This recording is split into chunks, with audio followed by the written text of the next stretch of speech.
Please check out the Night Dreams Talk Radio website at www.nightdreamstalkradio.com. Also, if you want to keep our show free of advertising, just hit the donate button. Give a buck or two. Remember, all prior shows are always free to listen to. We at Night Dreams Talk Radio thank you for your support.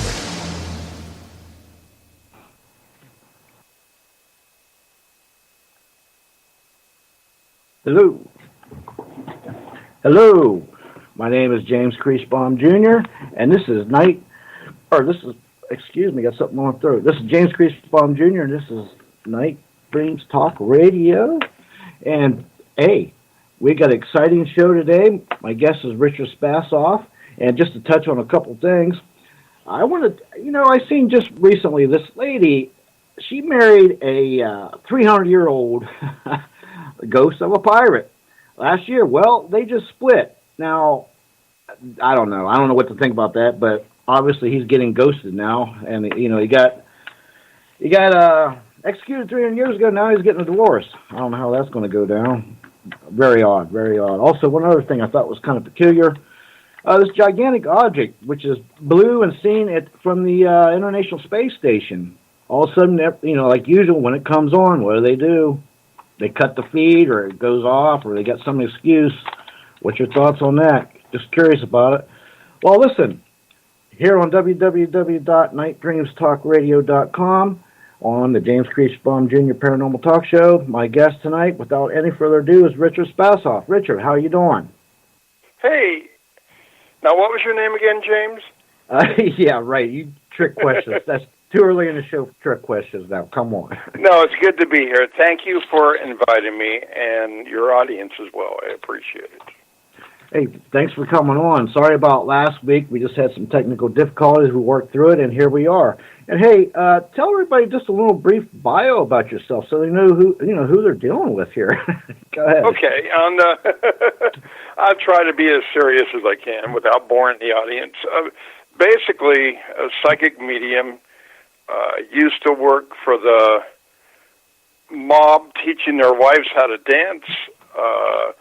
Was a massage therapist, stand-up comedian, and radio host, among many things. I've worked with a lot of people doing my medium work, one of them being Steven Spielberg and his group.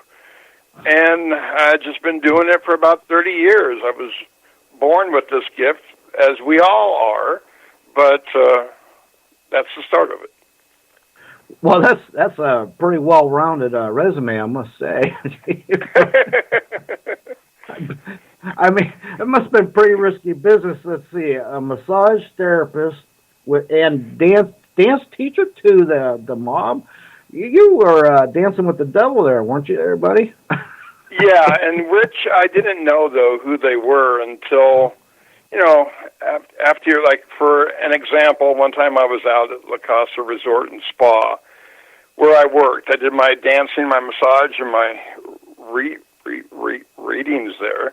And I was walking along the sidewalk, and I see this woman banging her head against the curb, which isn't healthy for you, okay? Not usually. She was having a... You usually get a headache or leave a mark from that, usually. Oh. I know, but somebody, including myself, we were able to stop her. She was having a breakdown. We brought her back into her hotel room where she was staying, and it turned out that most of her family, she said, was in jail. Well, I didn't ask why, because I already figured out that this was a big mess, and I just kept my mouth quiet. I gave her massage, and I left calmly. Oh, my. So then... That's been my life. Okay. Well, is that your story? You're going to stick with that? Yeah, I'll stick with that. Yeah, that sounds good. Okay. So how'd you get, like, you must do, what was it, word of the mouth? Once you taught one monster's wife how to dance, they must referred you, I guess? Or is that how that worked? Well, the problem was, yeah, I know what you're saying, and it just so happens It wasn't at the job fair or nothing, right? You didn't go down to job fair. Yeah, sure.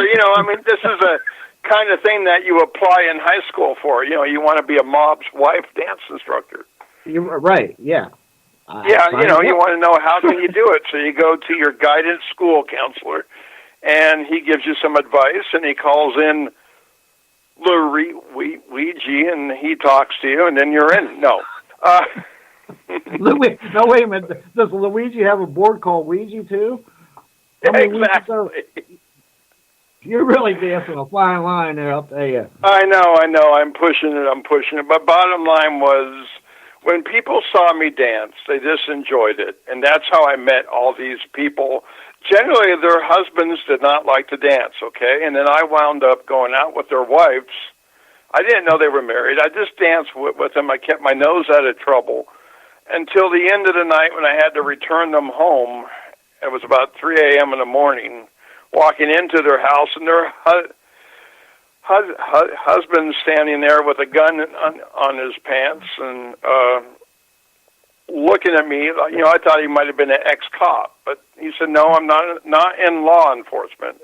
I figured I might as well keep my mouth shut then. He was very friendly. I gotta tell you something, Richard. I am having some serious visions of some Pulp Fiction scenes.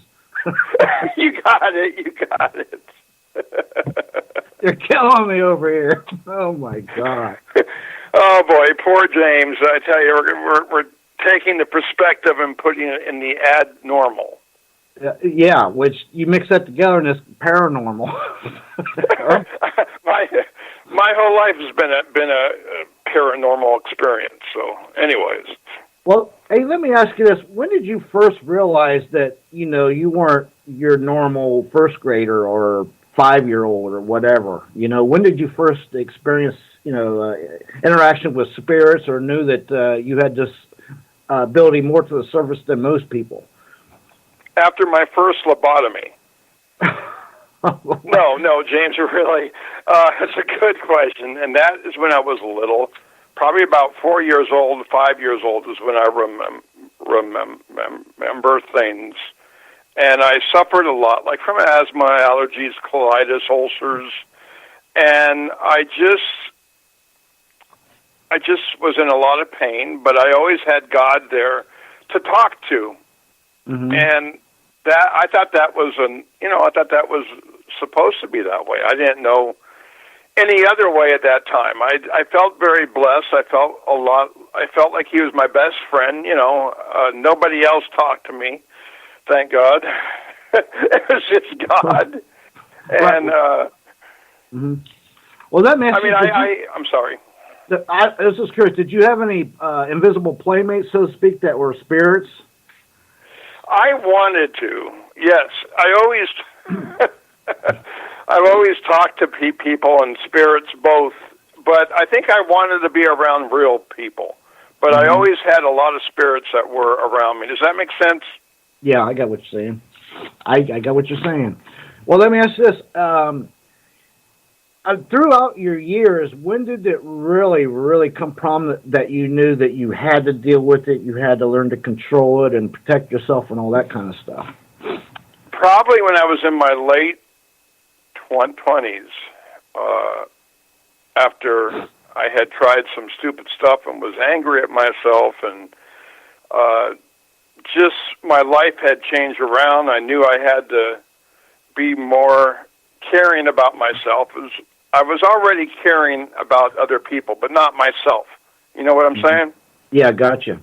Yeah, so there's a time in your life where you know that God wants you to do something. It's not easy. You want to run away from it. You know what I mean. I know exactly what you mean. Now, that brings me to my next question.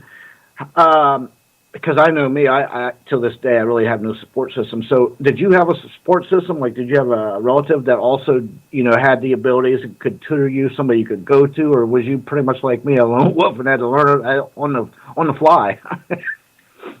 Both, but my family, they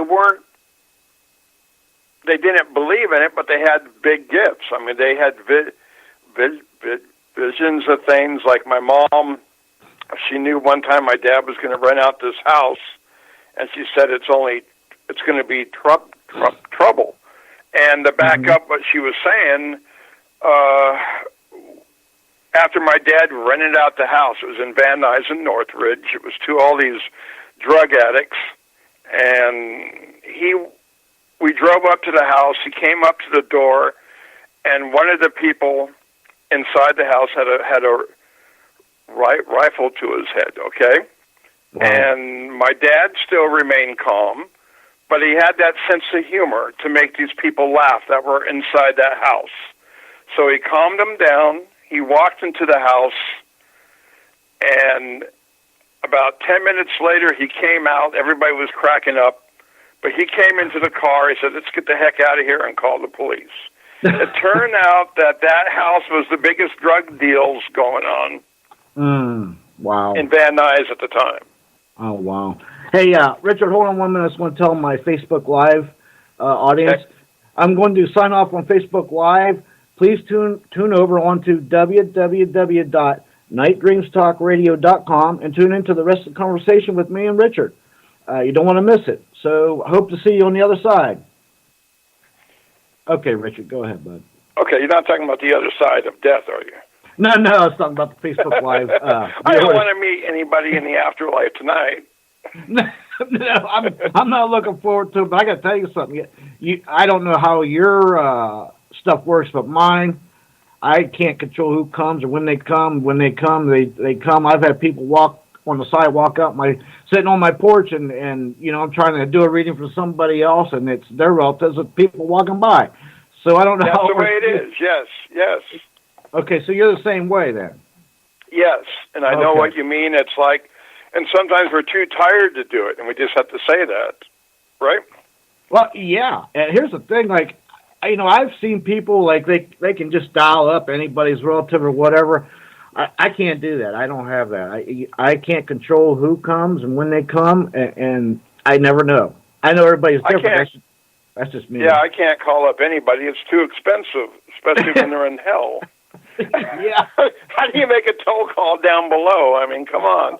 Oh, I got a feeling somebody's going to get burnt with that bill. I'm playing, people. Yeah, I know it. Hey, that brings me to the other thing. You're a comedian too, right? Yes. Yeah. Make sure you make that clear. Yes. Yes. Well. What do we call it? Do I call you psychic comedian or psychic medium or psychic comedian? Whatever you like. Some people call me the mob medium, and some people just call me whatever comes to mind, and I hope it's nice. Okay. Well, that's crazy. Let me ask you another question. Have you ever helped any teams do any investigations on any ghost hunts or help any people in that way with paranormal problems or something like that? Yes, quite a few. I have a friend that's a priest in the Orthodox Church. He was the bishop. Currently, he's retired, but he does paranormal investigations, and I help him remotely on the phone sometimes. When he did a exorcism, not exercise, but exorcism. Right, and you're not talking about making a spirit run on a treadmill or nothing. You're talking about eviction. No, exactly. Yes. You're